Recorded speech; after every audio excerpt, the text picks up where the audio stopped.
তার জীবনের শেষ চাওয়া। উনি বলেছিলেন আগামীতে এই বাংলাদেশের ক্ষমতায় বিএনপিকে দেখতে চেয়েছিলেন উনি, হয়তো দেখতে যেতে পারলেন না।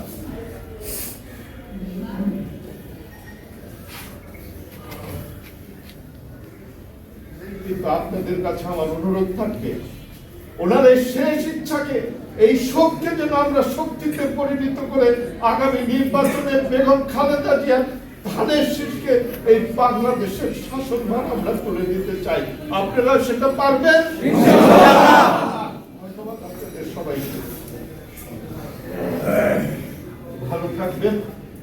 আগামীতে বেগম খালেদা জিয়ার আদর্শ, খালেদা জিয়ার শেষ ইচ্ছা, সেই ইচ্ছাকে আপনাদের মাধ্যমে মানিকগঞ্জের ঘিওর উপজেলা থেকে মানিকগঞ্জ 3টি আসন সহ সারা বাংলাদেশের প্রতিটি আসনের জন্য এই নেতা, যিনি তার জীবনকে তুচ্ছ করে সংসারকে বিসর্জন দিয়ে ছেলে হারিয়ে স্বামী হারিয়ে এই আপনাদের মতো কৃষকদেরকে ভুলে যেতে পারেন নাই, আপনাদের ছেলে বিদেশে অবস্থান করেন নাই, তার শেষ ইচ্ছাটাই আপনাদের মাধ্যমে আপনারা পূরণ করবেন। এই প্রতিশ্রুতি আপনারা আমাকে দিলেন তো।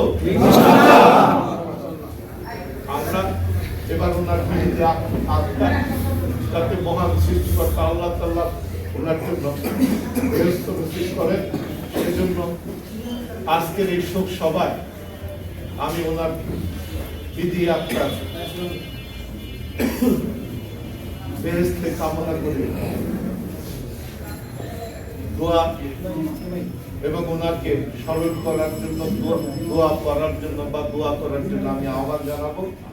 ওলেমা দল কেন্দ্রীয় কমিটির সদস্য এবং দৌলতপুর উপজেলা বিএনপির যুগ্ম সাধারণ সম্পাদক মাওলানা হাবিবুল্লাহ নোমানীকে, তারপরে আজকে আমাদের এই অনির্ধারিত আল্লাহ তাআলা এই দেশের ভালোর জন্য যার জীবনটাকে উৎসর্গ করে দিয়ে আজকে আমাদের থেকে চিরনিদ্রায় শায়িত হয়ে গেলেন গণতন্ত্রের মা, বিএনপির চেয়ারপারসন, বাংলাদেশের সাবেক তিনবারের সফল প্রধানমন্ত্রী, দেশনেত্রী বেগম খালেদা জিয়া।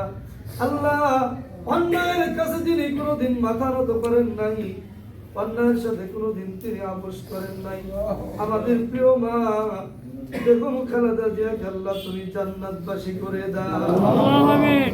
আল্লাহ পাক তার জীবনের ছোট বড় গুনাহগুলিকে মাফ করে দাও। আল্লাহ তাআলা এখানে অনেক গুরুত্বপূর্ণ আলোচনা। আল্লাহ, আমরা দিল থেকে তোমার কাছে চোখের পানি ছেড়ে কান্না করি মাওলা, আমাদের কারো মুনাজাতকে তুমি কবুল করে দাও।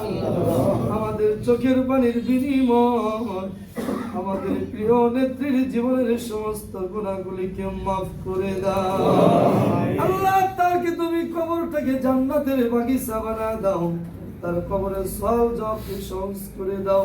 আয় আল্লাহ, তার সংসপ্ত পরিবার সবাইকে, আয় আল্লাহ, এই বাংলাদেশের প্রত্যেকটি ঘর বেগম খালেদা জিয়ার পরিবার, আয় আল্লাহ, গোটা বাংলাদেশের মানুষকে আল্লাহ তুমি ধৈর্য ধরার জন্য তৌফিক দিয়া দাও, বাসী করে দাও।